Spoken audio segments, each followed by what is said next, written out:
Dr. Ji-won pulled her jacket tighter as she walked through the cold corridors of the Seoul Deep Space Research Facility. It was 3 in the morning, and most of the building was empty. Only the night shift remained, watching the giant radio telescopes that never stopped listening to the stars. She had been working at the facility for 8 years now. Every day she looked at signals from space. Most of the time, it was just noise, random sounds from distant stars and planets. Sometimes they found interesting things like pulsars or black holes, but never anything that suggested life existed somewhere else in the universe. Tonight felt different. The computer had woken her up at home with an emergency alert. Something unusual was happening with the main telescope array. The automated systems had detected a signal that did not match any known cosmic phenomenon. Ji-won reached the main control room and found Minho already there. He was her closest colleague and had been working with radio signals even longer than she had. His face looked worried as he stared at the screens showing wave patterns and frequency charts. "What do we have?" Ji-won asked, setting down her coffee. Minho pointed at the main display. "This started about 2 hours ago. Look at these patterns. They are not random like normal space noise. There is structure here. Mathematical relationships. It almost looks like a message." Ji-won finished his sentence. She had seen enough cosmic signals to know the difference between natural phenomena and something artificial. This was definitely artificial. They spent the next hour running the signal through different analysis programs. The computer systems tried to find patterns and decode any possible meaning. What they discovered made both scientists sit in stunned silence. The signal was clearly a transmission from an intelligent source. It contained mathematical sequences that could only come from beings who understood advanced physics and engineering. But there was something desperate about it. The signal kept repeating certain sequences over and over like someone crying for help. "Where is it coming from?" Ji-won asked.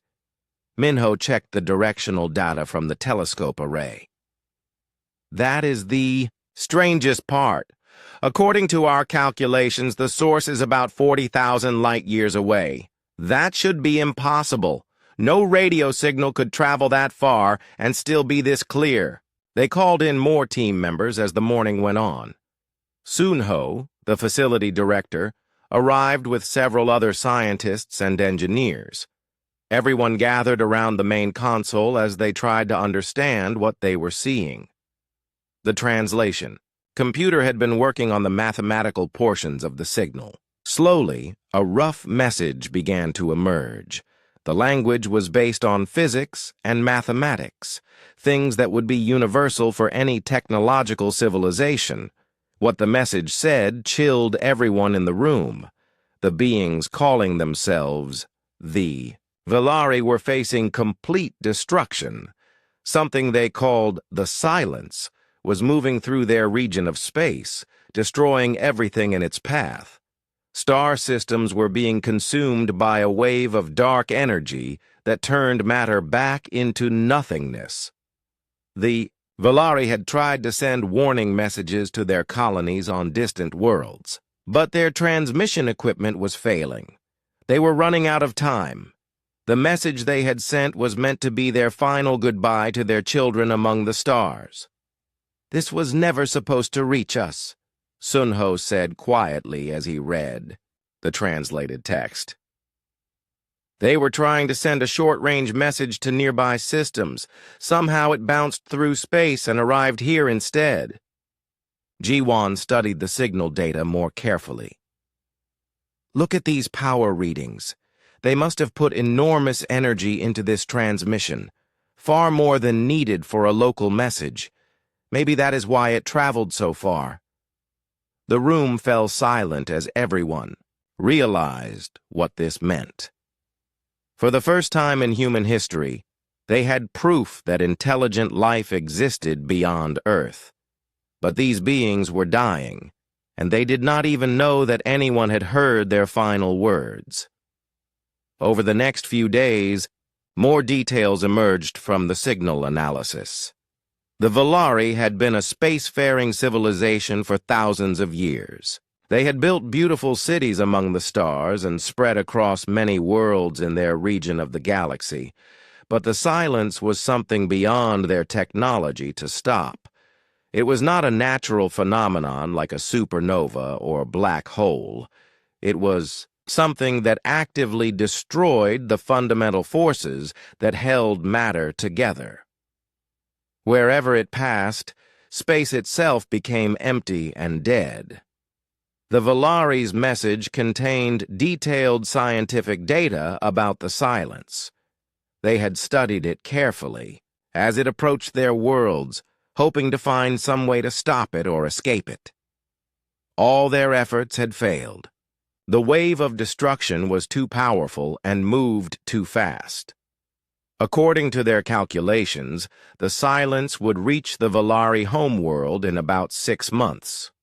After that, it would continue spreading outward through the galaxy. Eventually, in a few thousand years, it would reach Earth's region of space. Jiwon found herself staying at the facility longer and longer each day. She felt responsible for these distant beings who had no idea that anyone had heard their cry for help. Every time she looked at the translated message, she saw the same themes repeated: love for their families, sadness that their civilization would end, hope that their children on distant worlds might somehow survive. The scientific community around the world began to take notice. The Seoul facility shared their data with research centers on every continent. Radio telescopes everywhere tried to pick up more signals from the Volari system, but nothing else came through. Minho often worked beside Jiwon during those long days and nights. "Do you think we should try to respond?" he asked one evening. "How could we?" Jiwon replied. "Even if we had powerful enough transmitters, any message from Earth would take 40,000 years to reach them. They will be gone long before our signal arrives." But the question bothered her. Somewhere in the galaxy, an entire civilization was facing extinction. They had sent out their final message, not knowing that anyone would hear it. Earth had become the keeper of their last words, the only record that the Volari had ever existed. Sunho called a meeting of all the senior staff. "We need to decide what to do with this information. The government will want to know soon. This discovery will change everything about how humanity sees its place in the universe." As Jiwon walked home that night, she looked up at the stars with new eyes. The galaxy was no longer empty and silent. Somewhere out there, people were living and dying and hoping for better futures. The universe was much larger and more complicated than anyone had imagined. She thought about the Volari children on distant worlds, waiting for messages from home that would never come. She thought about the scientists and engineers who had built the transmitter that sent their final signal across impossible distances. Most of all, she thought about the responsibility that came with being the only ones who knew their story. The signal had changed everything, but what Earth would do with this knowledge remained to be seen. The news spread through Earth's scientific community like wildfire. Within a week, every major research facility on the planet had copies of the Volari signal. Translation teams worked around the clock to decode more details from the mathematical message. Nayeon stood in the main conference room of the International Space Coalition headquarters in Geneva. As the lead physicist for humanity's most advanced space projects, she had been called in to assess what could be done about the crisis. The room was filled with the world's top scientists, military leaders, and government officials. The data was displayed on massive screens around the room. Star charts showed the location of the Volari system, 40,000 light-years away in a distant spiral arm of the galaxy.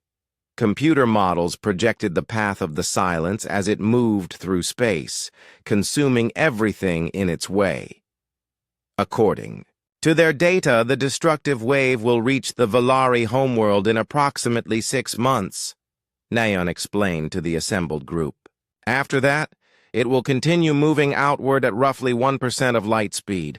Our models suggest it will reach this region of the galaxy in about 3,000 years.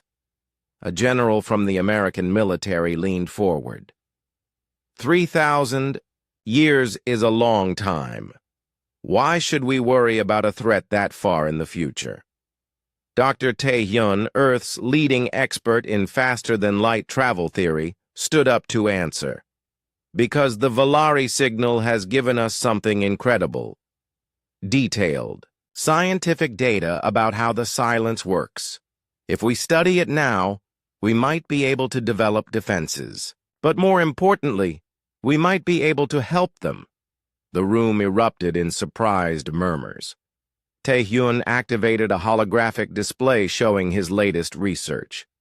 For the past 5 years, my team has been developing an experimental faster-than-light drive system.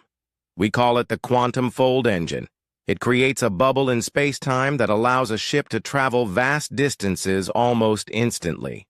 Nayeon had worked with Tae-hyun on some of the theoretical aspects of his research.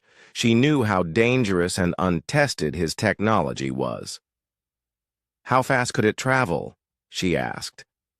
In theory, we could reach the Volari system in about 4 months, Tae-hyun replied. But the engine has never been tested on such a long journey, and we would need to build a ship large enough to carry the equipment necessary to fight the silence. The room fell silent as everyone realized what he was suggesting. A mission to travel 40,000 light-years to help aliens they had never met, using technology that might not work. Ye-jin, a representative from the United Nations Security Council, shook her head. This is madness. We cannot risk human lives and resources on such an impossible mission. Our first priority should be preparing Earth's defenses against the eventual threat. Arguments broke out around the room. Some people supported the idea of a rescue mission. Others thought it was too dangerous and expensive. Many questioned whether humanity had any obligation to help beings they had never even seen. The debate continued for hours. Scientists presented technical data about what would be needed for such a mission.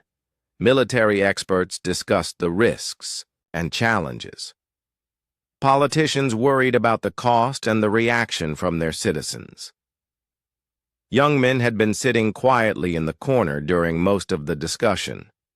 He was a former military commander who had become a peace advocate after retiring from service.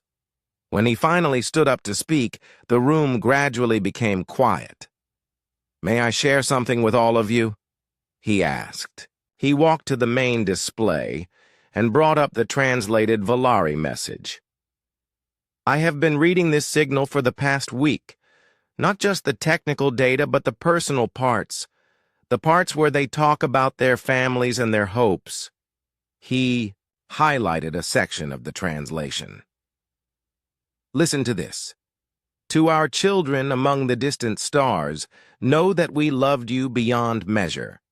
We failed to find a way to stop the darkness, but perhaps you will succeed where we could not.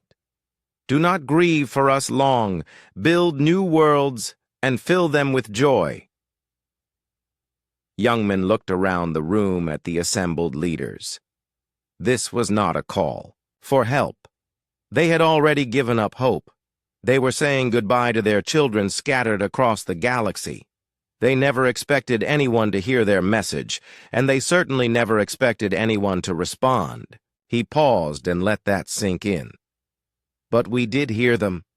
Against all odds, their final words reached us across 40,000 light years. If that is not a sign that we should act, then I do not know what is. The debate resumed, but with a different tone now. More people began to consider the possibility that humanity could attempt a rescue mission. Taehyun presented detailed plans for building the ships and equipment they would need. The proposed mission would require 3 vessels. The first would be a research ship equipped with the most advanced sensors and computers Earth could build. The second would be a supply carrier with everything needed to support the crew during the 8-month round trip.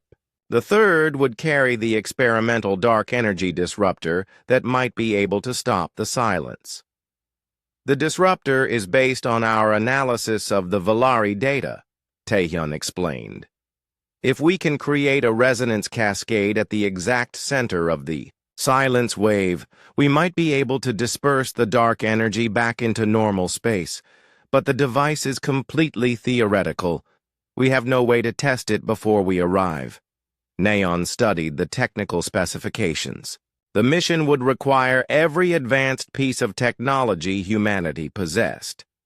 The quantum fold engines alone would consume more energy than most countries used in a year.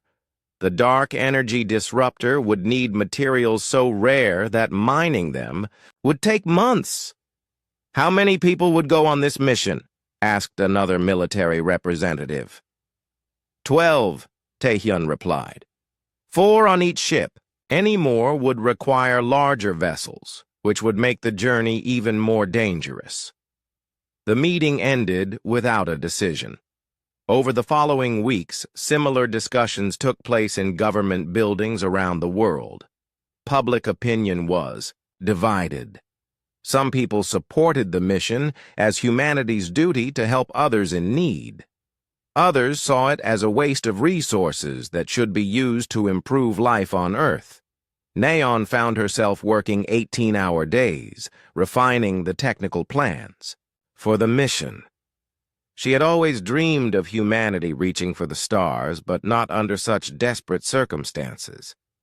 The weight of the decision pressed down on everyone involved. Minho and Ji-won continued monitoring the radio telescopes, hoping for more signals from the Valari system. Nothing came through.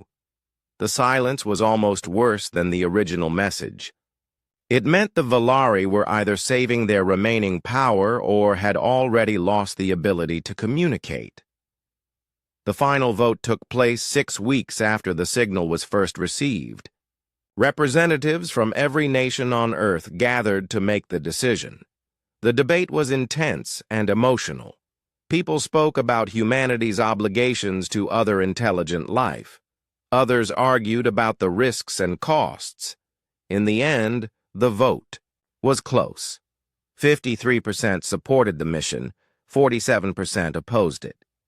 It was barely enough to authorize Operation Last Light, as the mission came to be known. Youngman addressed the assembly after the vote.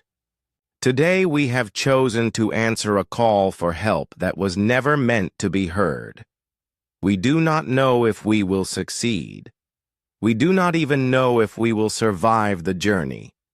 But we have chosen to try, because that is what makes us human.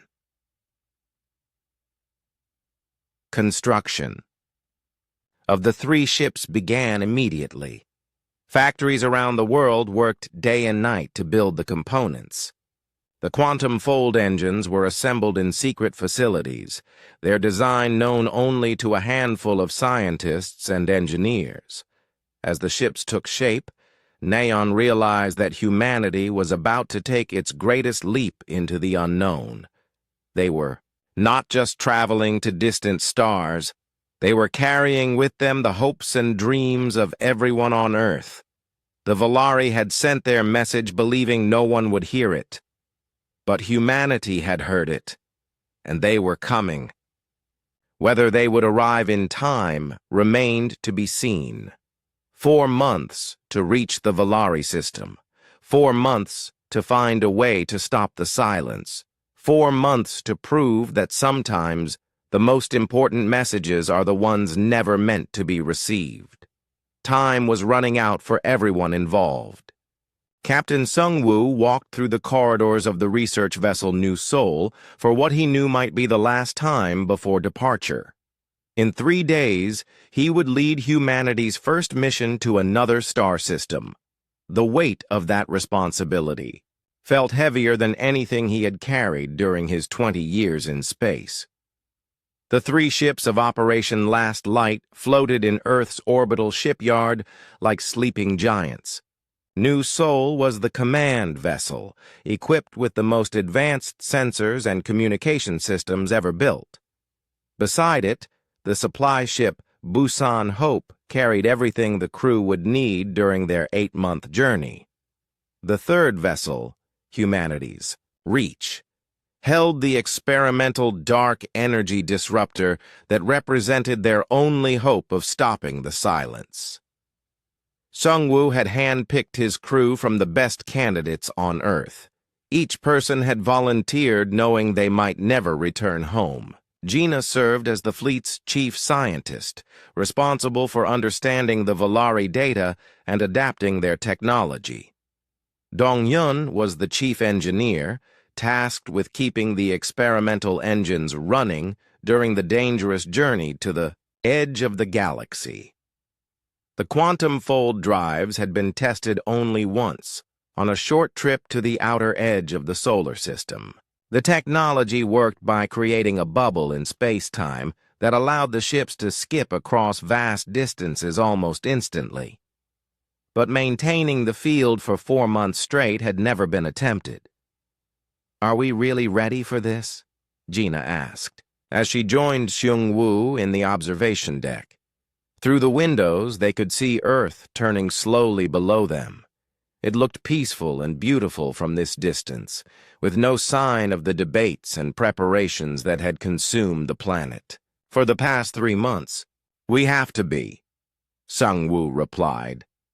"The Volari are running out of time. According to their signal, the Silence will reach their homeworld in less than 3 months. We need every day we can get." The departure ceremony was brief. Representatives from every nation on Earth gathered to wish the crews well.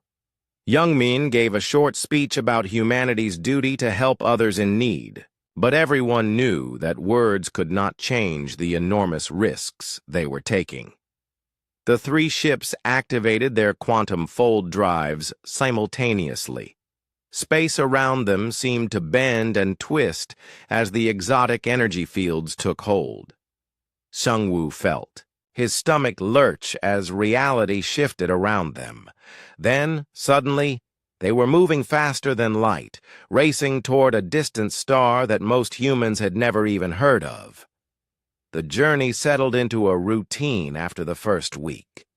The crew monitored the experimental engines constantly, watching for any signs of failure. Gina spent her time studying the Volari signal, trying to extract every possible detail about their technology and their enemy. "Look at these power readings," she said to Dong-yun during one of their daily briefings. "The Volari were using quantum resonance fields to try to disrupt the silence. It almost worked, but they did not have enough energy to sustain the effect." Dong-yun studied the data on his tablet. "Our disruptor uses a similar principle, but with much more power. If we can position it correctly at the center of the silence wave, the resonance cascade should disperse the dark energy over a wide area." "If," Gina emphasized. "We still do not know exactly how the silence works. The Volari data gives us theories but no certainties." The weeks passed slowly. The crew tried to stay positive, but everyone understood the magnitude of what they were attempting. They were traveling farther from Earth than any human had ever gone, using untested technology to fight an enemy they barely understood. Seung-woo often found himself staring out at the strange, distorted view of space visible through the quantum field. Stars looked stretched and twisted, their light bent by the exotic energies surrounding the ships.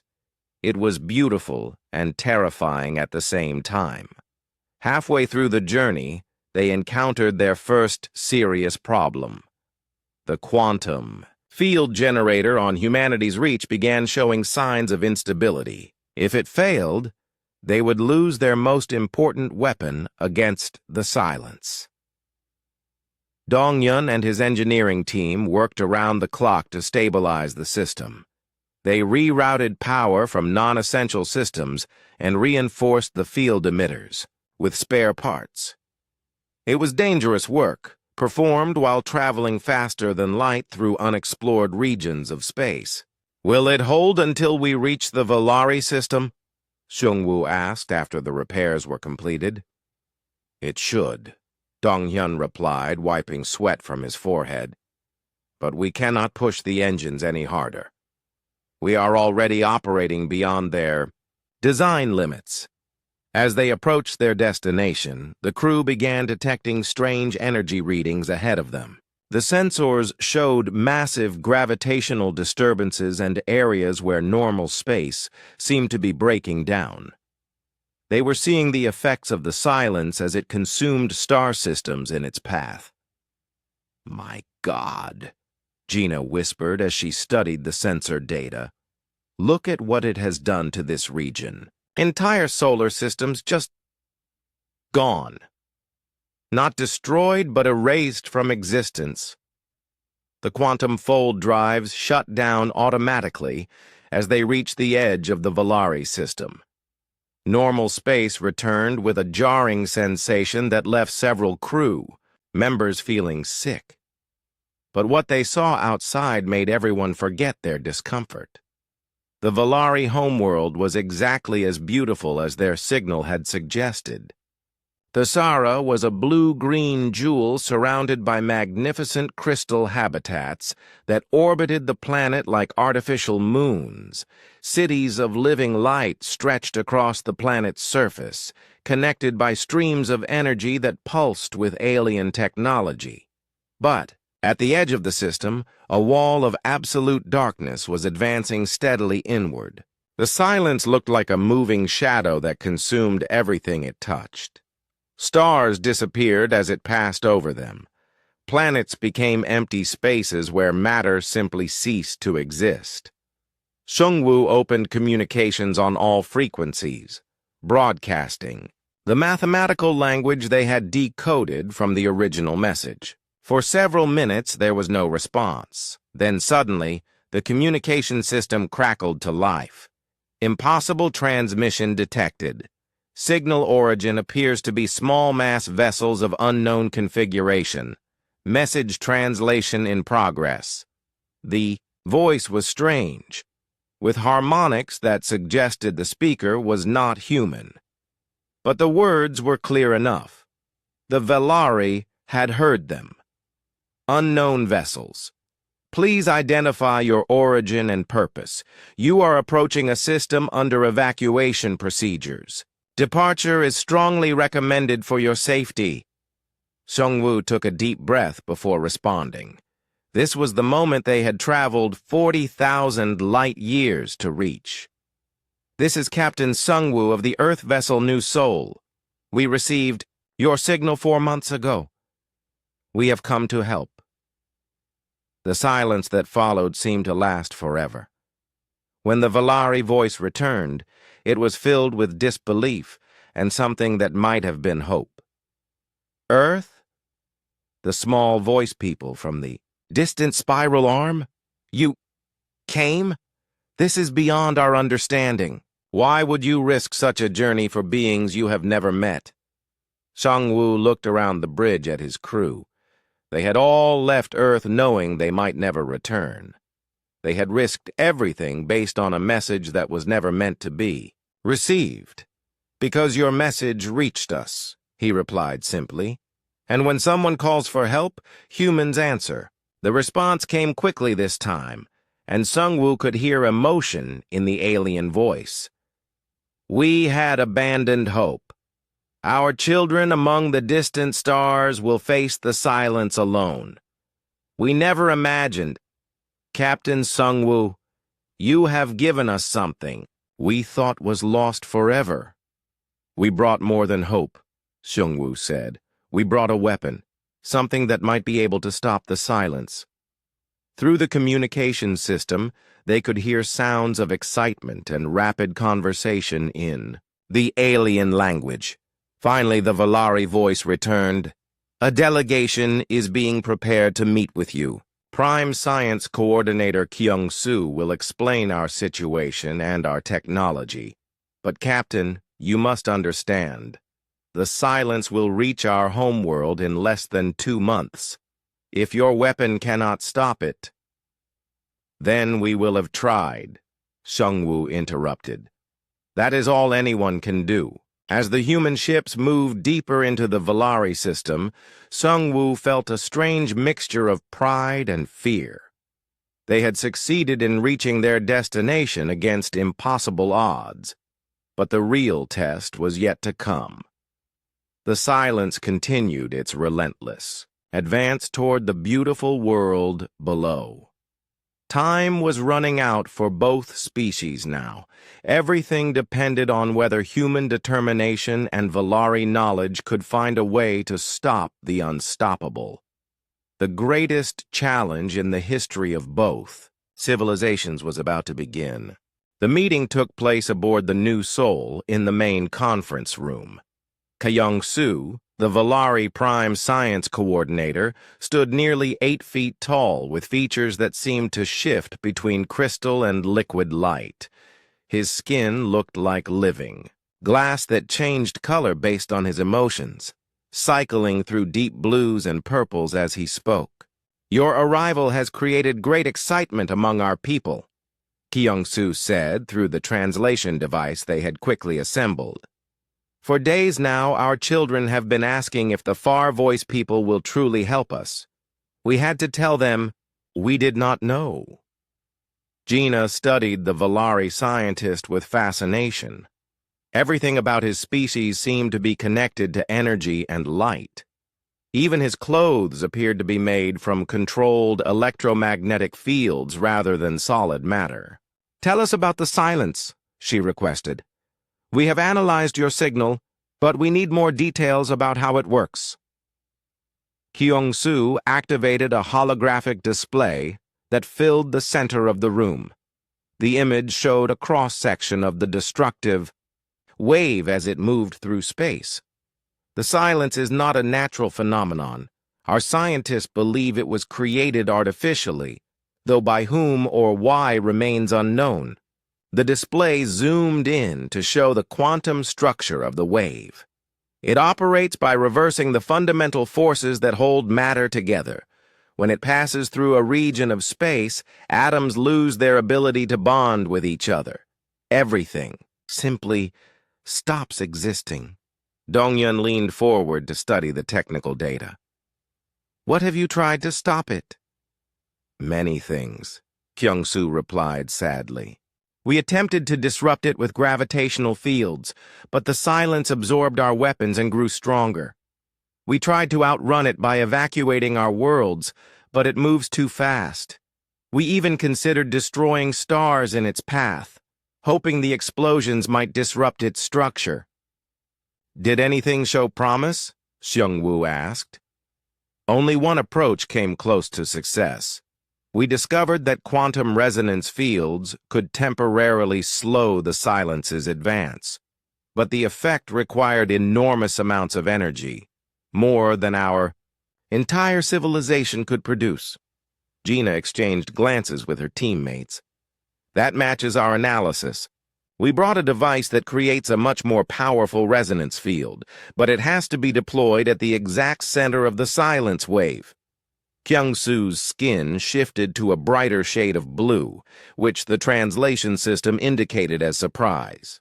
"The center? But that is impossible. No ship could survive the journey into the heart of the silence. The destructive forces would tear apart any matter that entered the field." "We know," Dong-Hyun said quietly. "Our device requires manual activation from inside the silence field. Someone has to carry it to the center and detonate it manually." The room fell silent as everyone understood what that meant. The Valari scientist's skin darkened to deep purple, which indicated sadness and respect. You would sacrifice yourselves. For our world?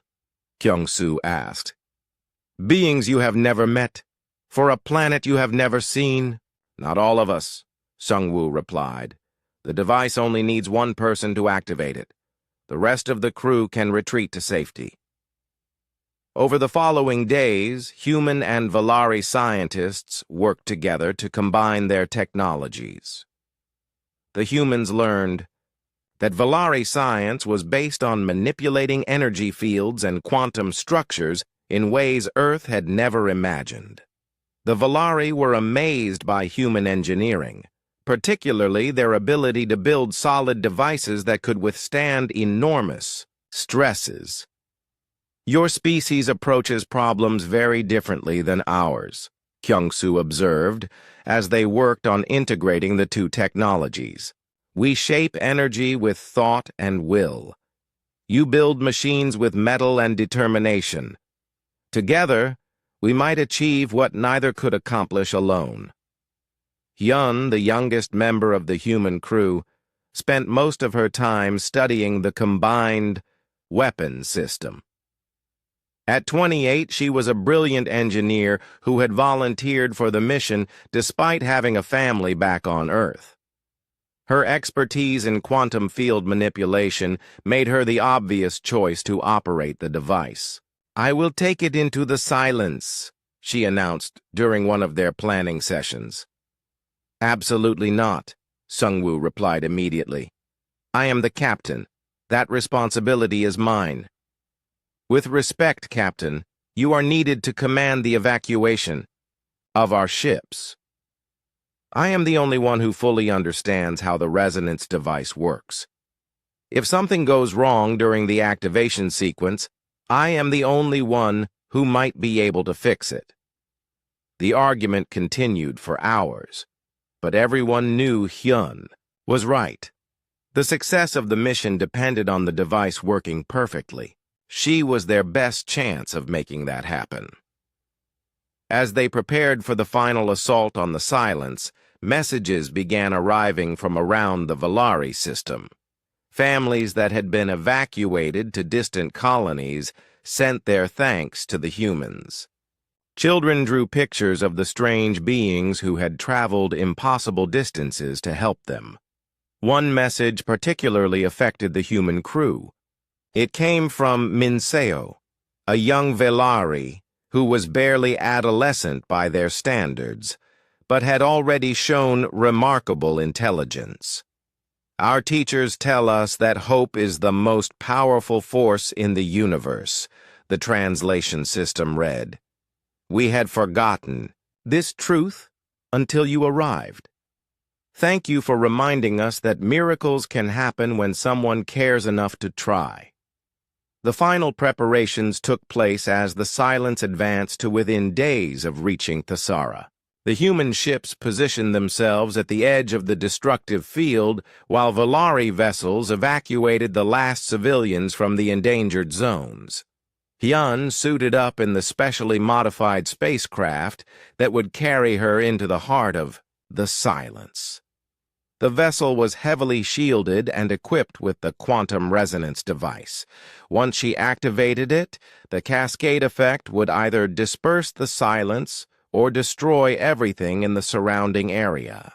Remember, Gina told her over the communication system, you have to reach the exact center of the field before activating the device. Too early, and the resonance will not be strong enough to disrupt the entire wave. I understand, Hyun replied. Her voice was calm, but everyone could hear the tension underneath. How will I know when I have reached the center? The quantum sensors will tell you. When the destruction field reaches maximum intensity, that is where you need to be. Sung-woo watched the final preparations from the bridge of the New Soul. In a few hours, they would know whether humanity's desperate plan could save an entire civilization. The weight of billions of lives pressed down on him like a physical force. Captain, Kyung-soo said from beside him, the Valari scientist had remained aboard the human ship to coordinate the final attack. There is something I must tell you.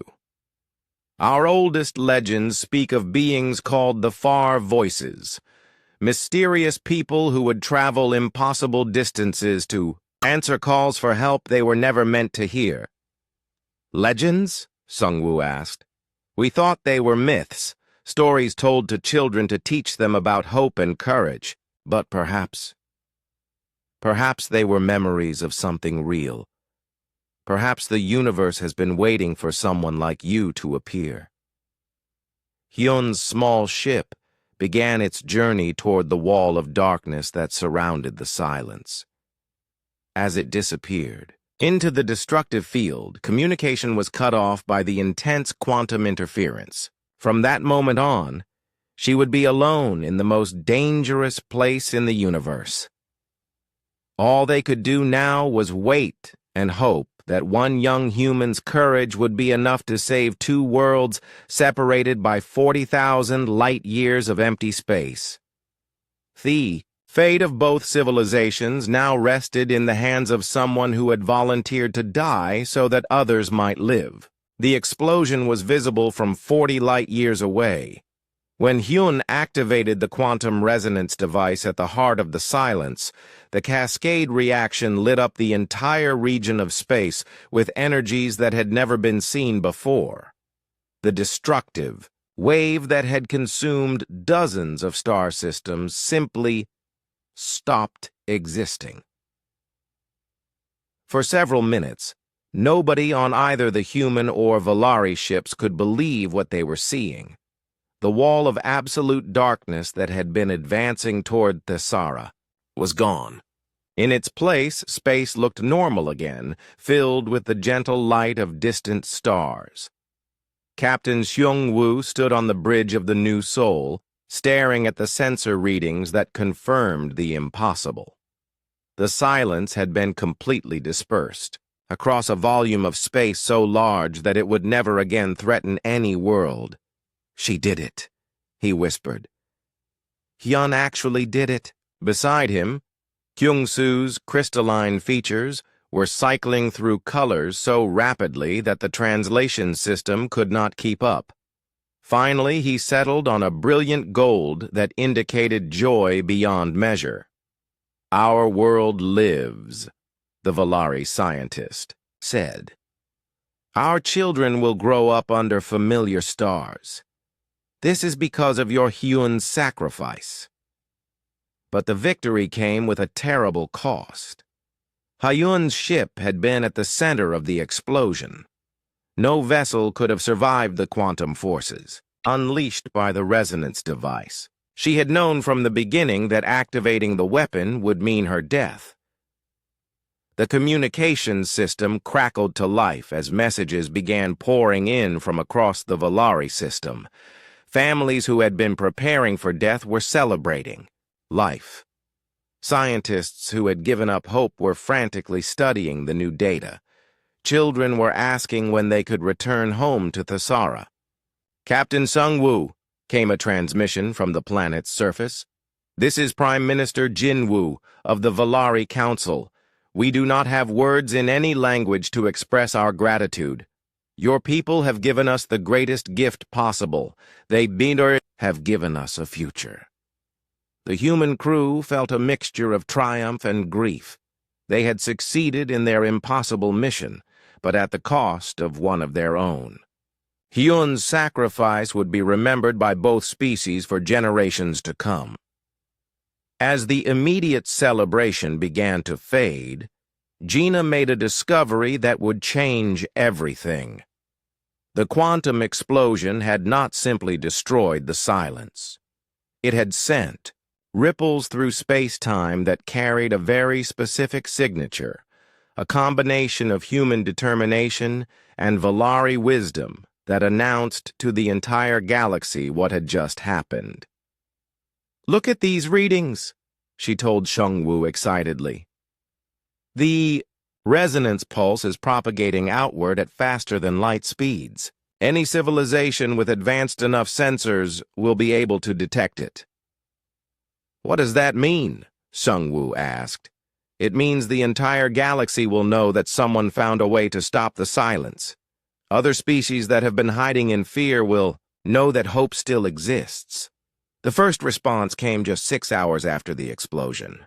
A radio signal from a star system 200 light-years away transmitted a simple mathematical message. "We saw your light. Are you the far voices from the ancient songs?" Over the following days, more signals arrived from across the galaxy. Species that had been silent for centuries began transmitting again. Civilizations that had hidden from cosmic threats started reaching out to their neighbors. The news of the Silence's defeat spread faster than anyone had thought possible. Kyung-soo worked with the human scientists to decode the incoming messages. Each transmission told a similar story. The Silence had not been the only threat facing the galaxy. There were other dangers: cosmic storms, rogue black holes, and mysterious phenomena that no single species could fight alone. "For millennia, we have all been hiding," Kyung-soo explained. "Each civilization dealing with threats in isolation, afraid to reveal themselves to potential enemies.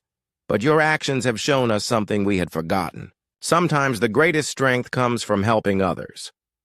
One message particularly moved the human crew. It came from a species called the Thanari, who lived in a star system that would have been the Silence's next target. To the far voices, who answered the call across impossible distances, their message read, "You have saved not just the Valari, but countless others who would have faced the darkness after them. We are coming to meet you, to learn from you, and to stand with you against whatever threats the universe may send." As more species announced their intention to make contact, Sung-woo realized that humanity had accidentally started something much larger than a rescue mission. They had awakened a galaxy that had been sleeping in fear for too long. The Valari offered to share their advanced energy manipulation technology with Earth. In return, the humans taught them about solid state, engineering, and quantum field mechanics. But more importantly, both species learned that the universe was much less lonely than either had believed. Preparations began for the journey home to Earth. The human ships had been damaged during their passage through the quantum fields, and Valari engineers worked alongside Dong-yun to repair the systems. The return trip would take 4 months, but now they would not be traveling alone. 3 Valari vessels volunteered to accompany them, carrying scientists and diplomats eager to establish formal relations with humanity. Other species announced plans to send delegations to both Earth and Thessera. On the day before departure, the human crew attended a memorial service for Hyun. The Valari had built a monument in her honor on Thessera's largest moon, a crystal structure that would capture and amplify starlight for thousands of years. "She will be remembered," Kyung-soo promised, "not just by our people, but by every species that learns this story." Hyun's courage created ripples that will spread across the galaxy for generations.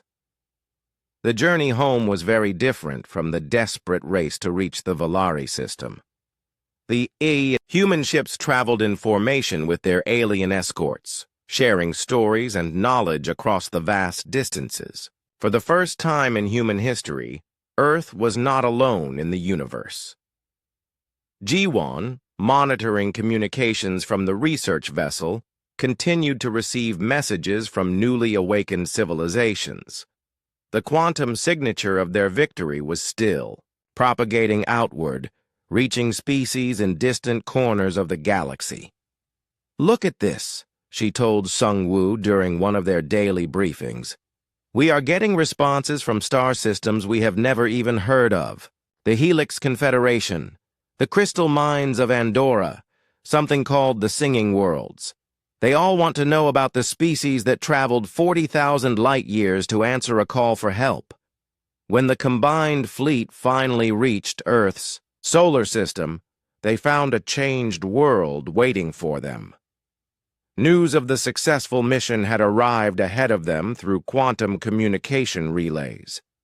Humanity had learned that they were no longer alone, and the knowledge had transformed their entire perspective on existence. The reception was unlike anything in human history. Representatives from every nation gathered to welcome both the returning heroes and their alien visitors.